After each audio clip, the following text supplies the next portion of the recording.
大家好，这里是爱科技，我是陈振林。没想到刚拆完 X50 Pro 啊，紧接着 Pro 加就发布了，我们也是第一时间呢购买了这款机器。我还特意选了不一样的驼色版，比起引力版呢，有着更高的辨识度。相较于 Pro 啊，它在配置上也做了一些改动，屏幕刷新率呢升级到了120赫兹。虽然没有了云台啊，但整个相机模组的参数呢都有所提升。CPU 搭载的则是骁龙的865。运行内存呢，最高也升级到了12GB， 支持44瓦的闪充，电池容量还提升了35毫安。虽然重量呢也有所提升，但对于实际体验来说呢，区区的9.6克，反正我是感受不出来。先取出卡托，同样采用双卡设计，也附有防尘防水胶圈。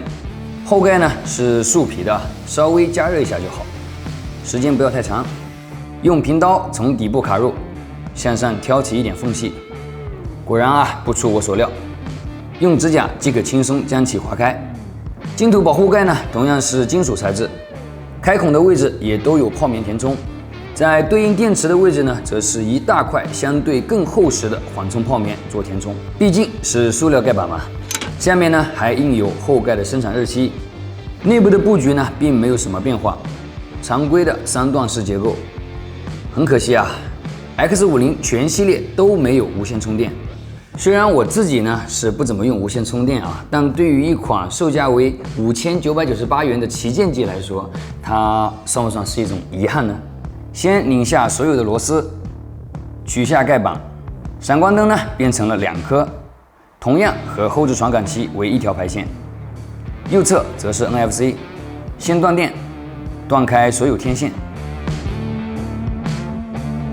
拧下固定小盖板的螺丝，取下后发现呢，下面还有一颗不同规格的螺丝，断开侧键、尾插排线和所有相机的排线。镜头的参数呢，请看图。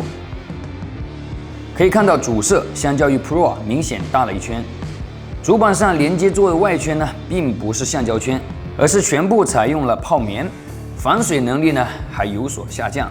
特别呢是屏幕的连接座啊，由于过的电压和电流都比较大，那相对来说进水导致烧屏的概率呢就更大了。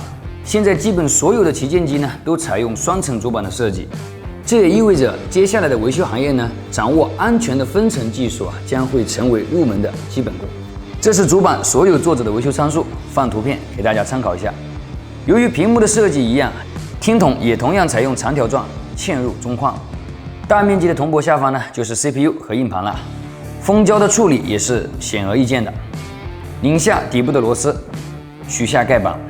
扬声器和 Pro 差不多，但盖板上的金属片呢，却不翼而飞了。也可能是为了控制重量，所以在这些细节上呢，做了优化。断开指纹、屏幕和尾插排线。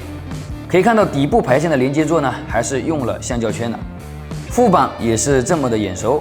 经过对比发现呢，底部所有的零部件啊，跟 Pro 的都是一样的。如果大家有兴趣的话呢，可以去上一期视频找不同。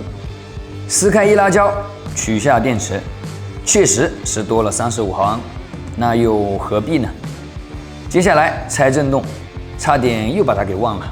主体一样啊，但排线不一样，因为 Pro 的是横向的 ，Pro 加呢则是纵向的。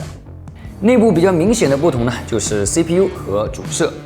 由于 Pro 呢加入了微云台的技术啊，在视频拍摄上相对会更有优势一些，而 Pro 加呢则是拥有更大的传感器面积，优势则体现在照片拍摄上。好了，感谢大家的关注和支持，我们下期再见。